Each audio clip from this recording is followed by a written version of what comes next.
نحمده ونصلي ونسلم على رسوله النبي الكريم اما بعد فاعوذ بالله من الشيطان الرجيم بسم الله الرحمن الرحيم قال الله تبارك وتعالى في القرآن المجيد لا تهنوا ولا تحزنوا وأنتم الأعلون إن كنتم مؤمنين صدق الله العظيم۔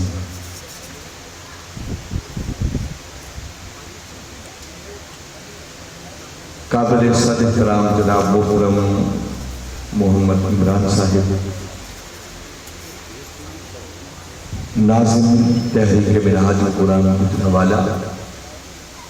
اور قابل صد احترام جناب محترم محمد سلیم چغتائی صاحب، صدر تحریک منہاج القرآن گجرانوالہ سینٹر، اور قابل صد احترام جناب محترم ہمایوں ورک صاحب، ناظم تحریک منہاج القرآن گجرانوالہ سینٹر،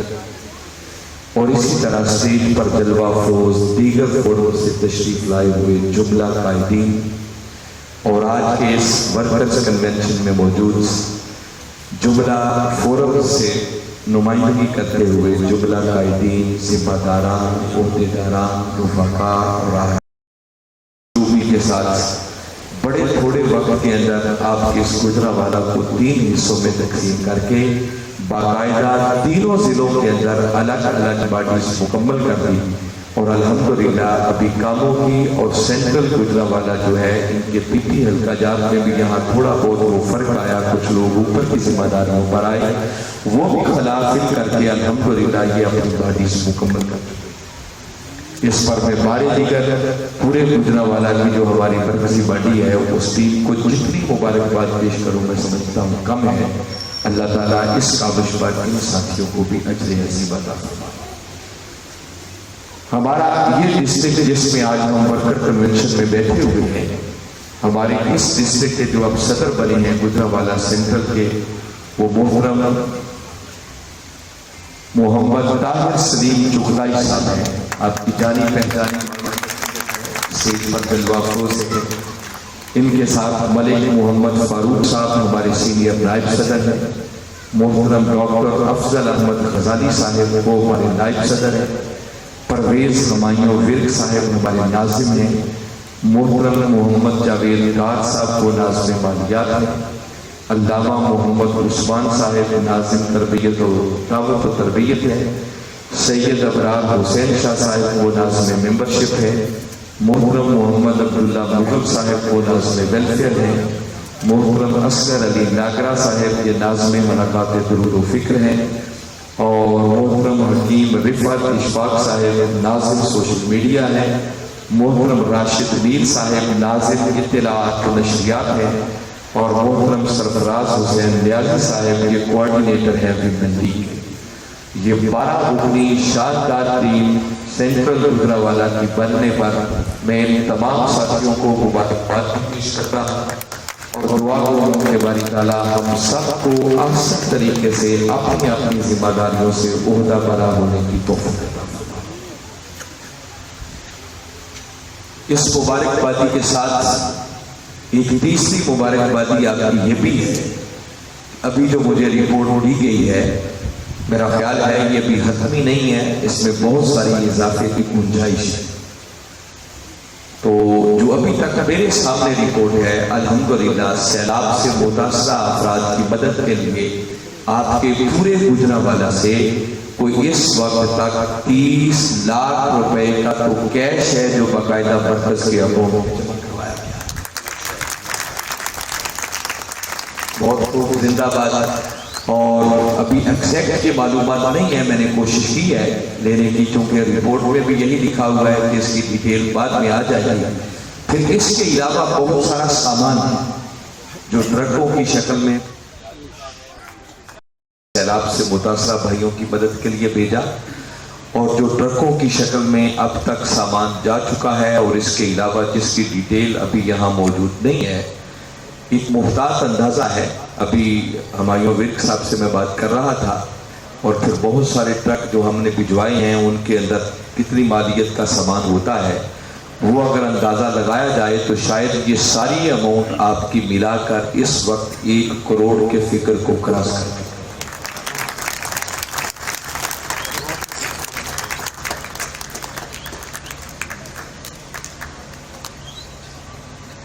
اس پر جتنی بھی مبارکباد پیش کی جائے کم ہے۔ ابھی میرے پاس کیونکہ صرف یہ منہاج القرآن کا نوٹیفکیشن ہے، یہ ڈیٹا ہے، اور میں امید کرتا ہوں کہ اسی طرح باقی فورم سے بھی اپنے تینوں ضلعوں کی باڈیز بنا لی ہوگی۔ ہمارے نہایت ہی محترم قاری شفاقت علی صاحب، جن کو دیکھ کر ہمیشہ مجھے خوشی ہوتی ہے کہ وہ علامہ بھی ہیں، قاری بھی ہیں، اور پاکستان عوامی تحریک کے جنرل سیکرٹری۔ یہ بڑا حسین امتزاج ہے، اور اللہ نے جتنا ان کو ایکٹیو رول دیا ہوا ہے اتنے ہی وہ ایکٹیو نظر بھی آتا ہے، اور مجھے امید ہے کہ آپ کی بھی اسی کے مطابق بن گئی۔ پھر ہمارے محترم علامہ فرحان ثنائی صاحب ہیں، یقیناً علماء کونسل کا بھی ایسے سیٹ اپ بنا رہے ہوں گے، رہتا ہے بن جائے گا وہ۔ اس کے علاوہ ہمارے یوتھ اور ایم ایس ایم کے قائدین بھی بیٹھے ہیں، یقیناً ان کا بھی بن جائے گا۔ ماشاءاللہ ہمارے رانا وقاص صاحب ہیں، ہمارے یوتھ کے ساتھ بھی بیٹھے ہیں، اور پھر اس کے ساتھ اس وقت ہمارے وہ جو آپ کا گجرانوالہ شمالی کا ایریا ہے جس میں وزیر آباد اور ولی پور چٹھا ہے، محترم عمران علی صاحب کی اگر یہ فائنل یہ ہو، ابھی آج تو اس میں تھوڑا کوئی فائنل کرنے میں تاخیر ہوئی ہے، کچھ ساتھیوں کے باہمی فیصلہ کرنے میں کہ بھئی صدر کس کو بنانا ہے اس ضلع کا، تو ابھی ساتھیوں نے فائنل کیا ہے۔ آپ کے آنے سے پہلے ایک میٹنگ تھی جس میں ہمارے محترم منیر حاجی محمد منیر مغل صاحب اگر زیارت، ان کو گجرانوالہ شمالی کا صدر اس وقت بنایا گیا ہے۔ میں اس ذمہ داری کے ملنے پر ان کو مبارکباد پیش کرتا ہوں، اور ان کے ساتھ محترم شہزاد عاصم شہباز صاحب جو ہمارے منہاجیت بھی ہیں، وہ سینئر نائب صدر ہوں گے اس گجرانوالہ شمالی،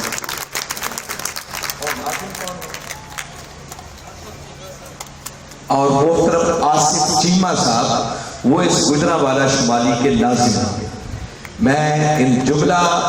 نئی ذمہ داریوں پر آنے والے ساتھیوں کو ویلکم کہتا ہوں، خوش آمدید کہتا ہوں، ان کو مبارکباد بھی پیش کرتا ہوں، اور دعا گو ہوں کہ باری تعالیٰ ان کو بھی اور ہم سب کو بھی اپنی اپنی ذمہ داریوں سے احسن طریقے سے عہدہ برا ہونے کی توفیق عطا فرمائے۔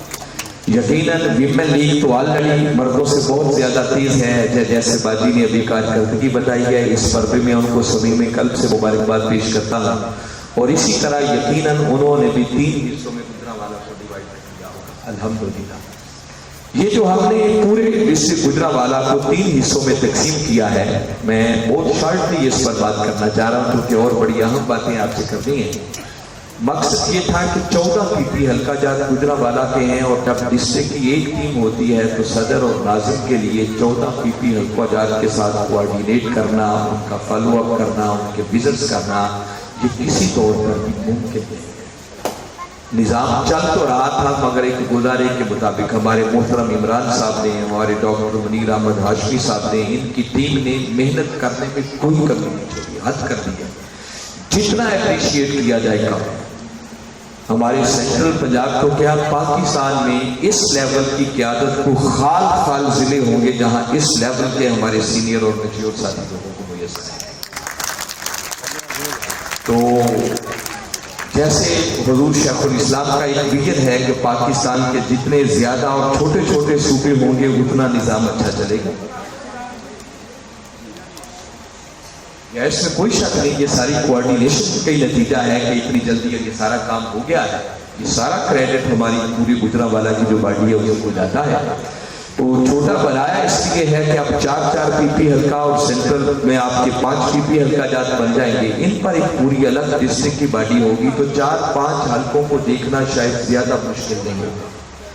ان کا ایک اچھا رابطہ رہے گا، اچھی کوارڈینیشن رہے گی، اوپر اپنے سینئر ساتھیوں کی سپرویژن بھی اویلیبل ہوگی، اور وہ اپنے پی پی حلقہ جات پر کنسنٹریٹ کریں گے تو زیادہ اچھے نتائج ہوں گے۔ اور آگے پھر مرکز پر یہ باقاعدہ ڈیسیجن ہو چکا ہے کہ کہ یہ جو ہم ممبرشپ میں اور اوور آل کارکردگی کا فیصلہ کرتے ہیں اور فرسٹ سیکنڈ تھرڈ پوزیشن آتی ہیں، اب آئندہ ایسا نہیں ہوگا کہ جس ضلع نے جتنا ریزلٹ دے دیا تو جو سب سے زیادہ ریزلٹ ہے وہ فرسٹ اور اس کے بعد والا سیکنڈ اور پھر تھرڈ، ایسے نہیں ہوگا، بلکہ جو کارکردگی ہوگی اس کی ایوریج نکالی جائے گی، پاپولیشن کے حوالے سے تناسب نکالا جائے گا، اور پھر اس کے بعد جو ضلع فرسٹ آئے گا اس کو فرسٹ قرار دیا جائے گا۔ دیکھ رہے ہیں آپ کے 14 پی پی حلقہ جات سے اور آپ کے پڑوس میں ضلع حافظ آباد ہے، ان کے 3 پی پی حلقہ جات ہیں، تو اب حافظ آباد اور گجرانوالہ کے مقابلے میں الٹا لٹک کے بھی محنت کر لیں، وہ زندگی میں کبھی پوزیشن لے ہی نہیں سکتا،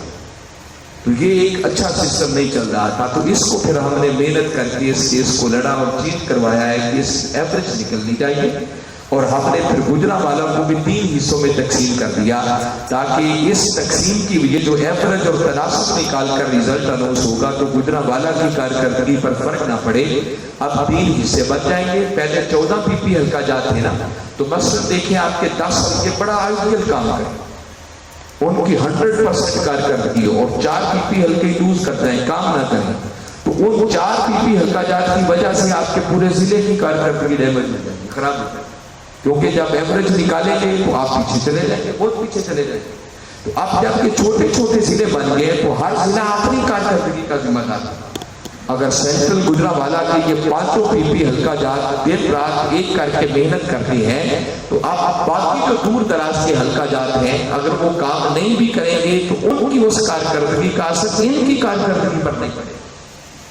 ان کی پوزیشن اپنی جگہ پر بحال رہے گی، اور یہ اگر چاہیں تو بڑی آسانی کے ساتھ پورے پاکستان میں ون کر سکتے ہیں۔ اور آپ کے جذبات کو دیکھتے ہوئے میں یہ اندازہ کر رہا ہوں کہ میرے مولا نے چاہا تو اس مرتبہ پورے پاکستان میں جو ضلع ٹاپ کرے گا وہ سینٹرل گجرانوالہ۔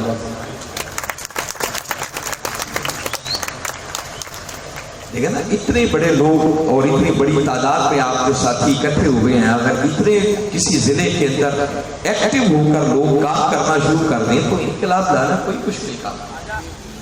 میں اب اس ضمن میں چونکہ وقت بہت کم ہے، آگے عشاء کی اذان ہو جانی ہے، تو میں چاہتا ہوں اس سے پہلے ہم اپنی بات کو مکمل کریں بغیر کسی اور تمہیدی گفتگو کے۔ آج بڑی چند ضروری باتیں میں آپ کو اپنی تحریک کے ماضی، حال اور مستقبل کے حوالے سے گوش گزار کرنا تاکہ ہمیں بڑی کلیئرٹی اور شرح صدر ہونا چاہیے کہ اب تک ہم نے کیا کیا، اس وقت ہم کیا کر رہے ہیں اور آگے ہماری منزل کیا ہے۔ یہ جو 2014 کے بعد 7-8 سال گزرے ہیں نا، ان کے اندر ہمارے لوگوں کے ذہنوں میں بہت ساری غلط فہمیوں نے جنم لیا۔ مثلا ایک بہت بڑی غلط فہمی یہ تھی کہ قبلہ حضور نے کچھ عرصہ پہلے پاکستان عوامی تحریک کی چیئرمین شپ سے ریٹائرمنٹ کا اعلان کر دیا۔ لامحالہ ایک فطری نتیجہ تھا، کئی ساتھیوں کے ذہن میں آیا کہ اب قائد محترم نے خود ریٹائرمنٹ لے لی ہے تو مستقبل انقلاب کا کیا بنے گا، کہیں ہم نے انقلاب پر کوئی کمپرومائز ہی تو نہیں کر لیا، سمجھوتا تو نہیں کر لیا، منزل ہی بدل دی ہو، اب قبلہ یہ نہیں ہے تو اب کام کیسے ہو۔ پھر پاکستان عوامی تحریک بڑے عرصے سے کوئی ایکٹیو رول پلے نہیں کر رہی، اتنی مہنگائی، اتنے ظلم قوم پر ہو رہے ہیں مگر نہ کوئی احتجاج ہے، نہ ہم سڑکوں پر آ رہے ہیں، نہ کوئی اور بڑی ایکٹیویٹی اس لیول کی ہو رہی ہے۔ تو یہ بھی ایک سوالیہ نشان ساتھیوں کے ذہنوں میں بنتا ہے کہ یہ جو ایسا نہیں ہو رہا تو اب انقلاب کہیں پس پردہ ہی نہیں چلے گا۔ قبلہ حضور خود کتنے عرصے سے باہر بیٹھے ہیں، یہاں ان کا آنا نہیں ہوتا، یہ بھی ایک بہت بڑا سوال ہے اور لوگوں کے ذہنوں میں غلط فہمی پیدا ہوتی ہے۔ پچھلے دنوں 11 جون کو مرکز پر ایک شورا کا اجلاس ہوا جس میں قبلہ حضور نے اس ساری باتوں کے حوالے سے بڑی ایمان افروز گفتگو فرمائی، اور میں ضروری سمجھتا ہوں کہ اس گفتگو کے کچھ حصے آپ لوگوں تک پہنچنے چاہیے۔ آپ نے تو وہ مسلسل 5 گھنٹے گفتگو فرمائی، اور 5 گھنٹے کی گفتگو کو من و ان آپ لوگوں تک پہنچانا اس مختصر وقت میں کسی صورت بھی ممکن نہیں۔ میں چند کوششیں بتاؤں گا۔ سب سے پہلی غلط فہمی یہ پیدا جو ذہنوں میں ہوتی تھی کہ کہیں ہم نے انقلاب پر کوئی کمپرومائز تو نہیں کر دیا، تو قبلہ حضور نے وہی آیت کریمہ اپنی گفتگو کے شروع میں تلاوت کی جو میں نے ابھی تلاوت کی۔ باری تعالیٰ نے ارشاد فرمایا لا تہنوا ولا تحزنوا وانتم الاعلون ان کنتم مؤمنین۔ باری تعالیٰ فرما رہے ہیں کہ کبھی پست ہمت نہیں ہونا اور کبھی غم زدہ نہیں۔ وَأَنْتُمُ الْأَعْلَوْنَ، فرمایا بالآخر غالب تم ہی آ کر رہو گے، کامیابی تمہارے ہی قدم چومیں گی، مگر شرط یہ ہے ان کنتم مؤمنین، اگر تمہارا ایمان اور یقین پختہ، اگر منزل کے حصول پر تمہارا یقین کامل رہا، ایمان تمہارا پختہ رہا، استقامت کے ساتھ ڈٹے رہے، تو فرمایا حالات جیسے بھی ہوں، 100 عروج و زوال آئیں، زیر و بم آئیں، بڑی بڑی آندیاں چلیں گی، جھکڑ آئیں گے، فرمایا کبھی پست ہمت نہیں ہونا، کبھی غم زدہ نہیں ہونا، میں خدا اعلان کر رہا ہوں کہ بالآخر کامیابی تمہارے ہی قدم چومے۔ یہ آیت پڑھ کے قبلہ حضور نے فرمایا کہ بیٹے سن لیں، مصطفی انقلاب ہماری منزل تھی، وہ ہے، وہ رہے گی، ہمارا جینا بھی اسی مصطفی انقلاب کے لیے ہے اور ہمارا مرنا بھی اسی مصطفی انقلاب کے لیے۔ ایک تو یہ غلط فہمی آپ کے ذہنوں سے دور ہو جانی چاہیے۔ پھر اس کے بعد اگلا سوال یہ تھا کہ اس مصطفی انقلاب سے مراد کیا؟ یہ اپنی بہت بڑی غلط فہمی تھی جو ذہنوں میں پیدا ہو گئی، اور ہمارے ساتھیوں نے اپنا ایک خود ساختہ تصور ذہنوں میں بنا لیا تھا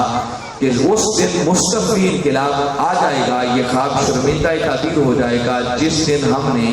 الیکشن جیت لیے اور قبلہ حضور اس ملک کے وزیر اعظم بن گئے یا صدر بن گئے، تو سمجھو مصطفی انقلاب آ جائے۔ یاد رکھیں قبلہ حضور نے مصطفی انقلاب کی زندگی میں کبھی یہ تعریف نہیں۔ مصطفی انقلاب انتخابات میں جیتنے کا نام نہیں، یہ کلیئرٹی رہنی چاہیے۔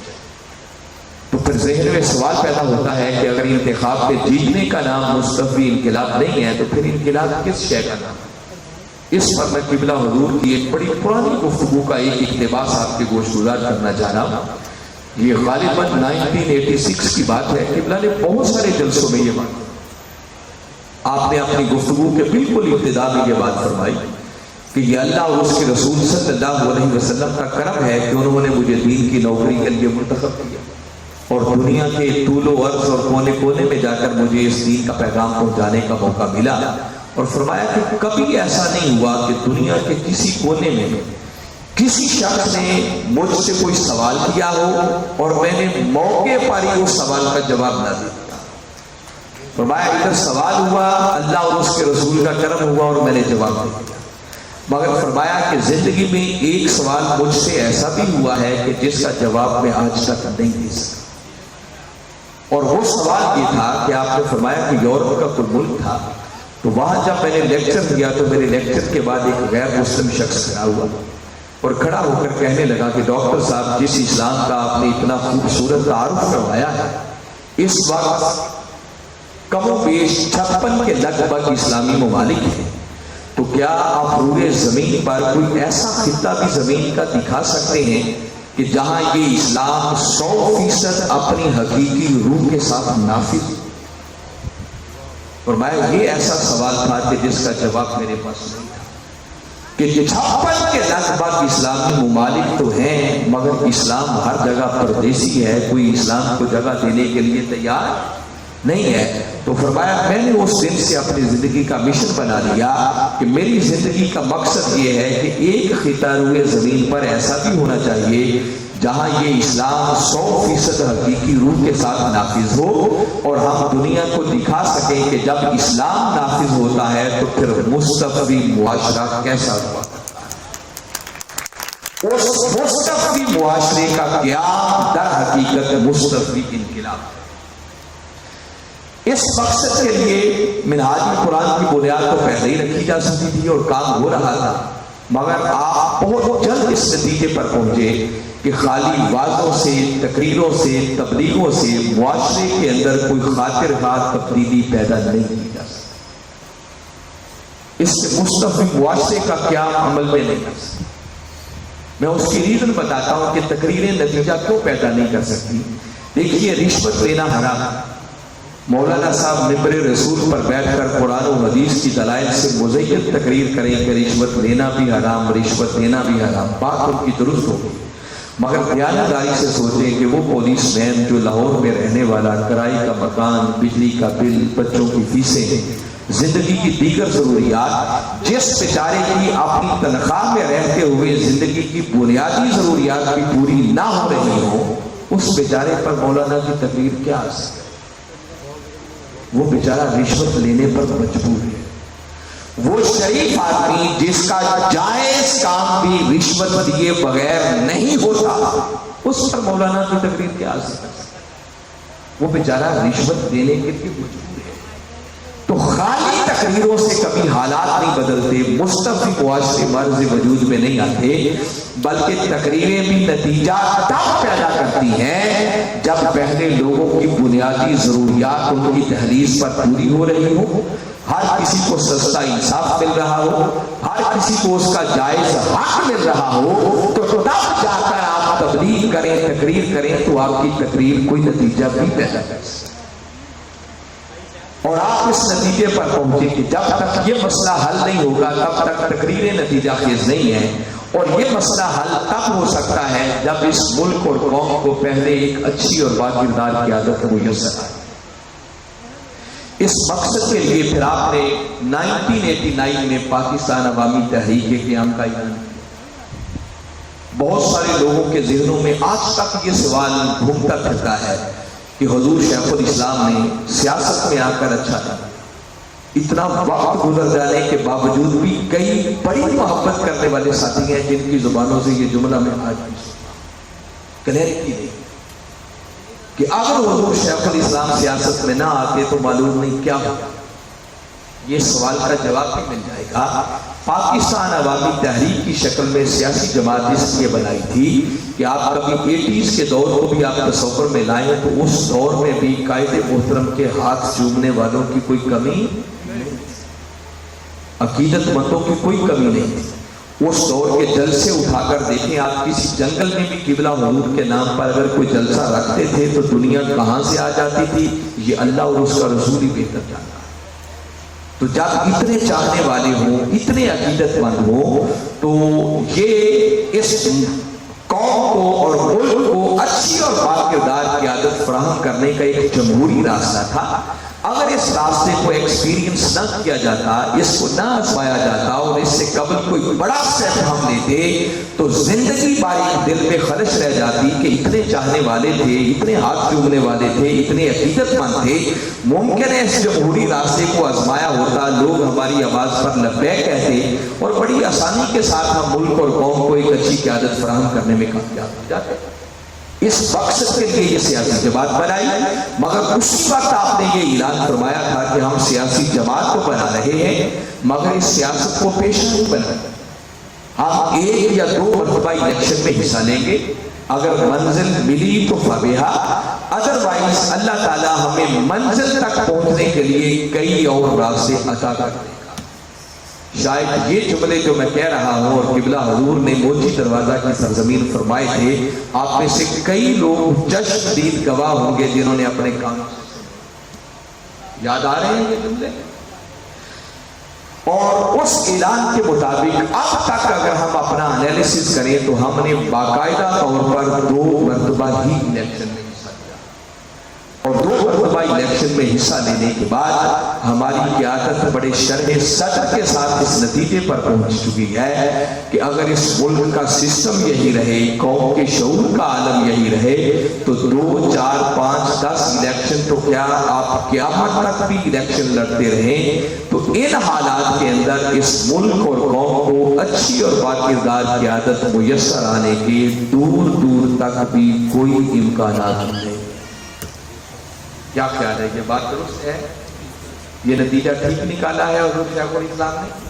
اگر کسی کو اب بھی سمجھ نہیں آ رہی کیونکہ بہت سارے لوگ چپ بیٹھے ہیں تو میں سمجھتا ہوں کہ ان کی چپ شاید اختلاف ہے میری بات سے،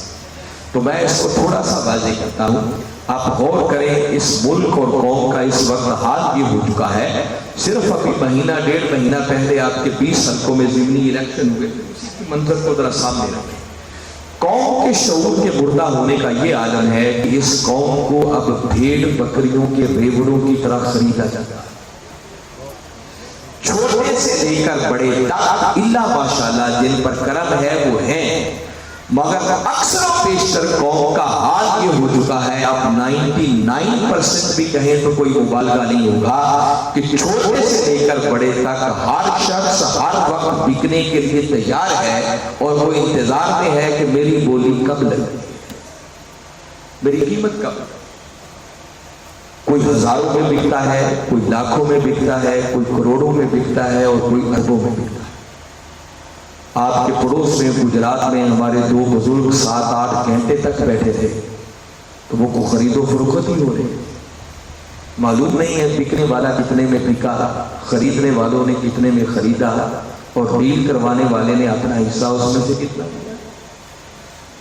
الیکشن آتے ہیں تو اس قوم کا حال یہ ہے کہ کوئی اپنے گاؤں کی نالیوں کے نام پہ بک جاتا ہے، کوئی علاقے کی سڑکوں کے نام پہ بک جاتا ہے، کوئی بیٹے کی نوکری کے نام پہ بک جاتا ہے، کوئی 2-2 ہزار روپیہ لے کے بک جاتا ہے، کوئی 500-500 روپے پہ بک جاتا ہے۔ اور میں نے تو ایسے لوگ بھی دیکھے ہیں جن کا کہیں پاس نہیں چلتا، وہ پولنگ والے دن پیپسی کی ایک بوتل پر بھی بکنے کے لیے تیار ہے۔ یہ صورتحال ہے اس وقت۔ سسٹم اتنا کرپٹ ہو چکا ہے کہ آج ایک MPA اور MLA کا الیکشن لڑنے کے لیے کروڑوں روپے چاہیے۔ اب لاکھوں کا کھیل نہیں رہا، یہ کروڑوں کی گیم بن گئی۔ کوئی وزارت لینی ہے تو اب کروڑوں سے نکل کر اربوں کی گیم بن گئی۔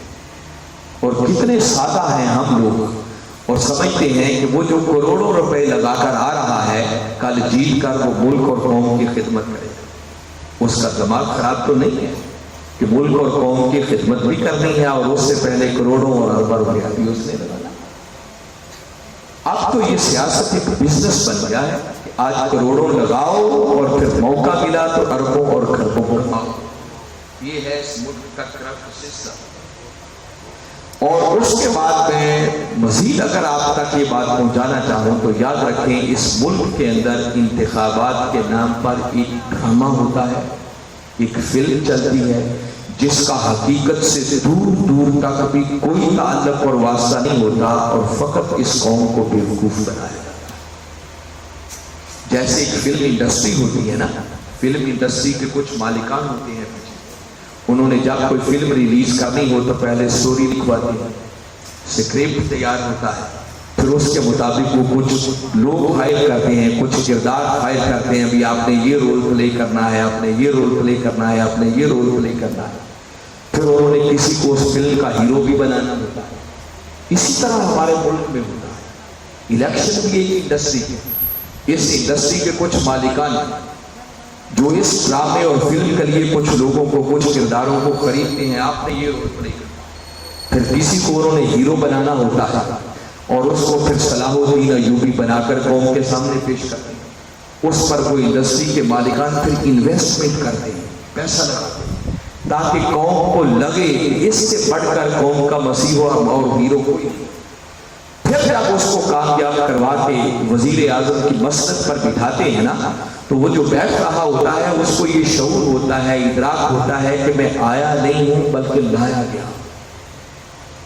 اور جو لائے گئے ہونا وہ کبھی ایک جملہ بھی اپنی مرضی سے اپنی زبان سے نہیں کہہ سکتے۔ جیسے فلموں میں لکھا ہوا سکرپٹ ہوتا ہے نا، اس کو رٹا لگاتے ہیں لوگ، نہ ایک لفظ آگے ہو سکتا ہے نہ پیچھے ہو سکتا ہے۔ یہی حال یہاں بھی ہوتا ہے، وہ وہی کچھ کہتے ہیں جو اوپر ان کے منہ میں ڈالا جاتا ہے۔ آپ کو شکوہ تھا نا کہ 3.5 سال تک عمران خان نے ماڈل ٹاؤن کے کیس پہ بات ہی نہ کی، وہ بیچارہ بات کیا کرتا، اس کو بات کرنے کی اجازت نہیں،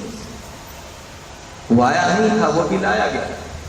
مگر ہوتا یوں ہے کہ اس کو شعور تو ہوتا ہے آنے والے کو کہ میں لایا گیا ہوں، مگر جیسے ہی وہ مسند پر بیٹھتا ہے پھر اس کو پروٹوکول ملتا ہے،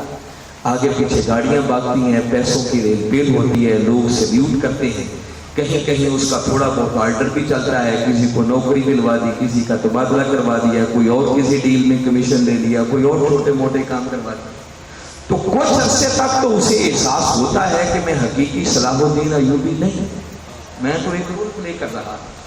مگر جیسے 3-3.5 سال گزرتے ہیں نا اور یہ پروٹوکول اس کو ملتا ہے، تو 3 سالوں کے بعد پھر وہ خود کو حقیقی صلاح الدین ایوبی سمجھنا شروع کرتا ہے، اور جس دن سے وہ خود کو صلاح الدین ایوبی سمجھنا شروع کرتا ہے نا، تو انڈسٹری کے مالک سمجھ جاتے ہیں کہ اب یہ بندہ ہمارے کام کا نہیں رہا اور اس دن سے اس بیچارے کے دن پورے ہو جاتے۔ کوئی بات سمجھ آئی ہے؟ جن کو سمجھ آئی ہے ہاتھ کھڑا کر۔ آج کے دور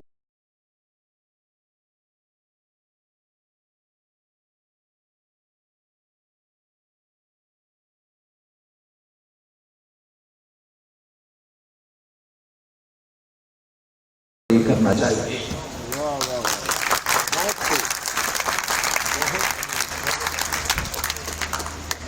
یہ میں آپ کو آپ کا ماضی بتا رہا ہوں،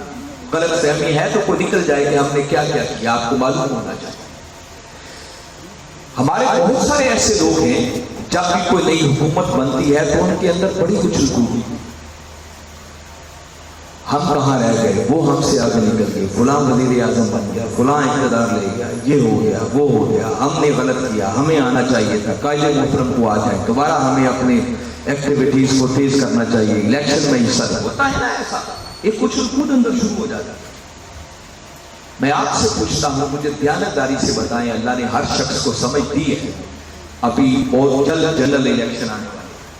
کیا خیال ہے اگر قبلہ حضور تشریف لے آئیں، بھرپور ہم اپنی مہم لانچ کریں، قبلہ ہر شہر جائیں، جلسے کریں، بیٹے بھی نکل آئیں، آپ لوگ بھی ایکٹیو ہو جائیں اور ہم الیکشن میں حصہ لیں، تو کیا خیال ہے قوم اس بار ہمیں ووٹ دے دے گی؟ یہ دیکھیں، میں نہیں کہہ رہا، آپ کہہ رہے ہیں۔ الحمدللہ یہ اچھی بات ہے کہ ہم کلیئر ہیں، قوم نے ابھی ووٹ ہمیں، اگر کوئی یہ سمجھتا ہے کہ اب قوم نے بڑے دھکے کھا لیے، بڑے ظلم ہو گئے، بڑی پس گئی ہے، اب اس وقت اگر قائد محترم آ جائے پھر قوم کو احتجاج کے لیے آواز دیں تو اب قوم نکل آئے گی، تو کیا خیال ہے قوم نکلے گی؟ جی نہیں نکلے گی نا، نکلنا تو بڑی دور کی بات ہے۔ اگر مجھ سے پوچھے نا، صورتحال یہ ہے، میں اب لمبی بات نہیں کرتا، ایک جملہ کہتا ہوں، قوم کہتی ہے کہ بابا جوتے مارنے والوں کی تعداد بڑھاؤ، ہمیں جلدی جلدی فارغ کرو، ہمارا وقت ضائع نہ کرو۔ یہ ہے حالات، اور قائد محترم نے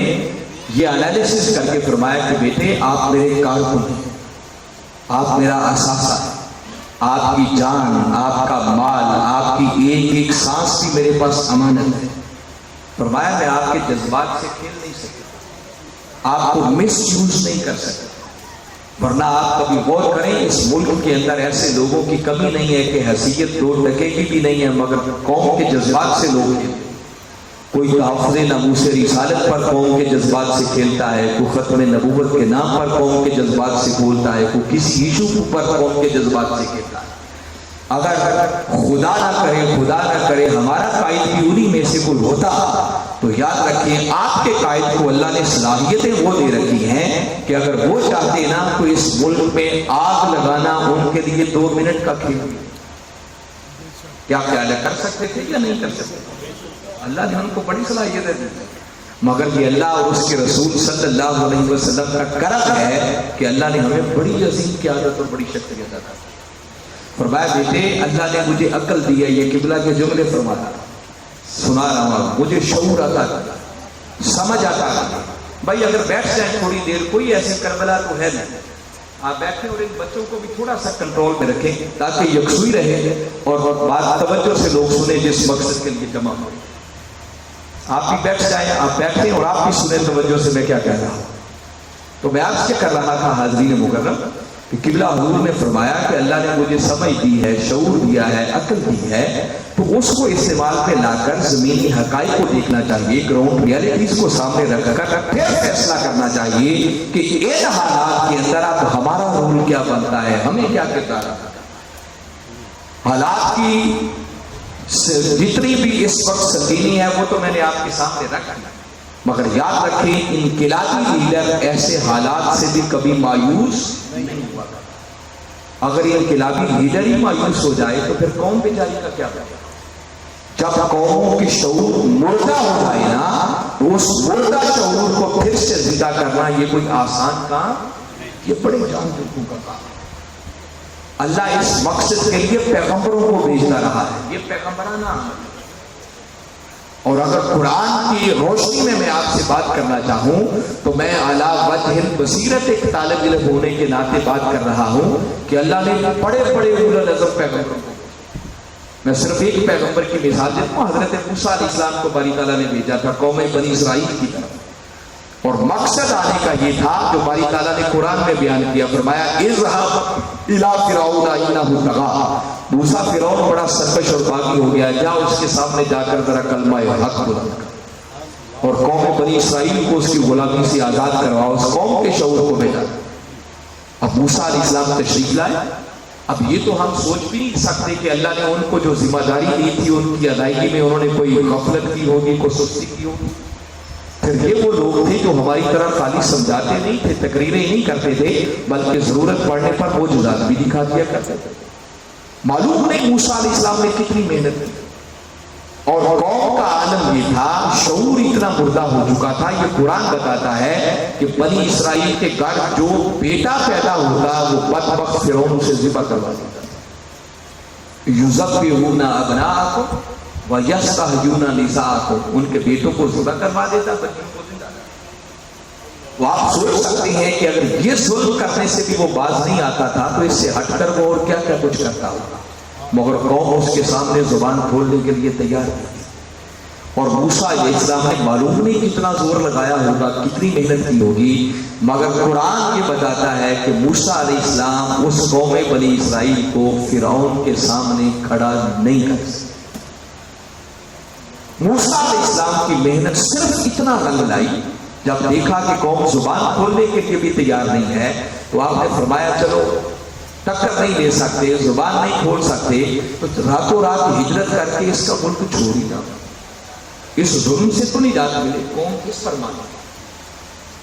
اور پلان کے مطابق جب ہجرت کر کے نکل گئے، دن چڑھا، فرعون کو پتا چلا، اس نے فوجیں پیچھے چلا، تھوڑی دیر پر انہیں جا لیا۔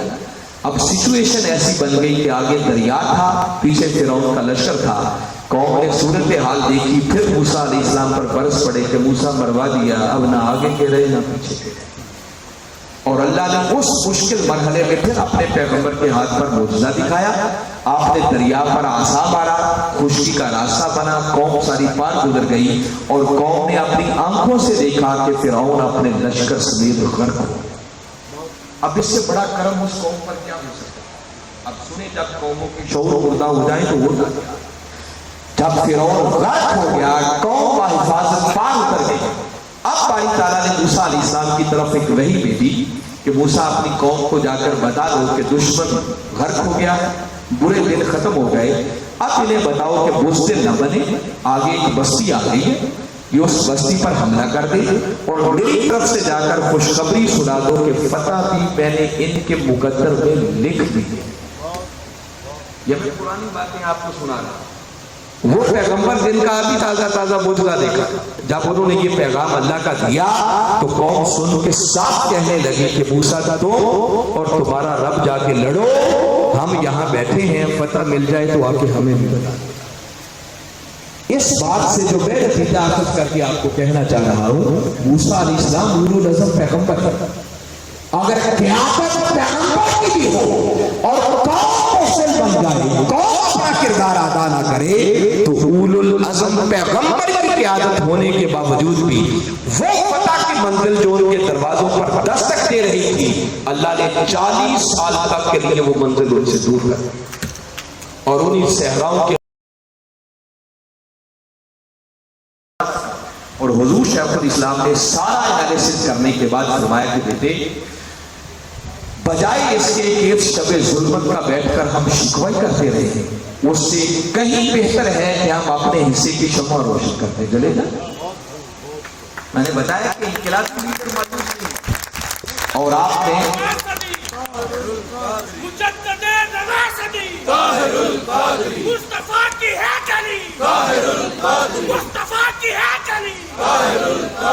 فرمایا بیٹے میں نے آج اعلان کر رہا ہوں، چونکہ اس قوم کا شعور مردہ ہو چکا ہے، ہم اس